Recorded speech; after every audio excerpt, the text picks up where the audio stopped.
यह बात है 1995-96 की, जब एक मित्र ट्रेन कर्नाटका एक्सप्रेस के द्वारा नई दिल्ली से बेंगलौर जा रहे थे अपने गंतव्य पुट्टापर्थी के लिए। यूं तो मेरा उन्हें मित्र कहना उचित ना होगा, क्योंकि मेरे से कोई 12-15 वर्ष बड़े ही होंगे उम्र में, और मैं उनकी जीवन शैली की वजह से उनका मन ही मन सम्मान भी बहुत करता था। वैसे तो उनका यूज्ड टेक्स्ट बुक्स, पुरानी किताबें बेचने का काम था, जो वह उन स्कूली बच्चों को बेचा करते थे जो नई क्लास में नई पुस्तकें खरीदने में असमर्थ होते थे। इस रोटी रोजी के माध्यम के अलावा उन्हें होम्योपैथी का शौक था और लोगों को निःशुल्क फ्री में दवा देते, जो लगती भी थी और ठीक भी करती थी।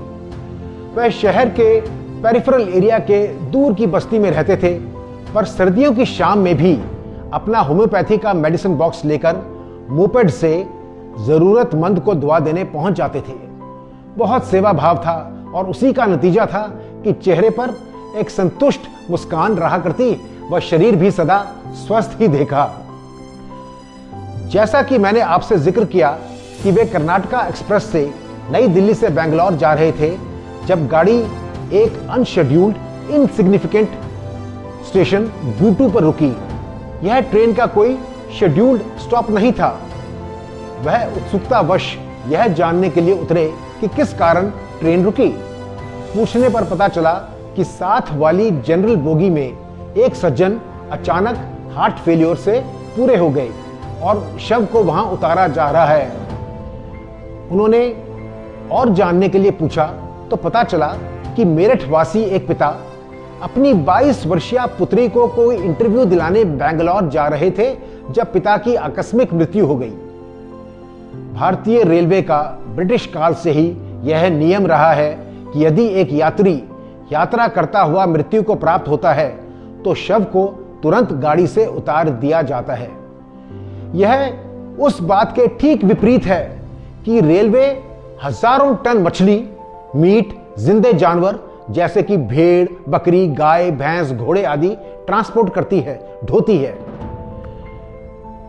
खैर, ऐसे समय में जब बाकी सभी यात्री इस बात से बेचैन हो रहे थे कि ट्रेन अपने डेस्टिनेशन, अपने गंतव्य पर पहुंचने में लेट हो जाएगी, तो इन साहब मेरे मित्र को यह चिंता थी कि एक अजनबी जगह के छोटे से स्टेशन पर यह लड़की अपने पिता के शव को कैसे संभालेगी।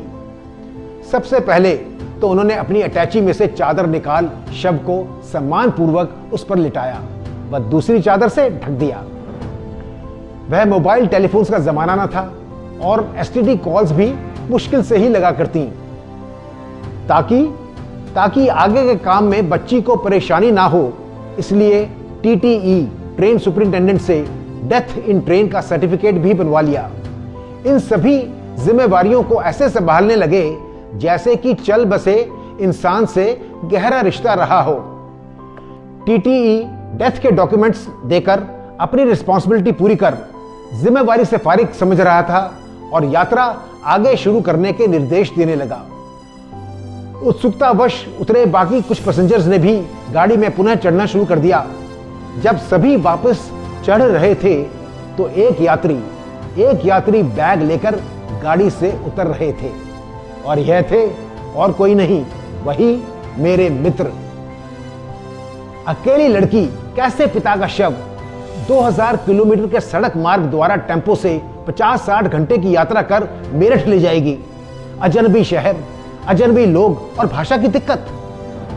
एक हीरो हमेशा हीरो के लिबास में नहीं होता, वह कहीं ना कहीं हमारे आसपास, हमारे साथ और हम ही में से होता है, जो नावाकिफ लोगों से भी एम्पैथी, हमदर्दी रखता है और उनके दुख दर्द को समझते हुए उसे बांटता है।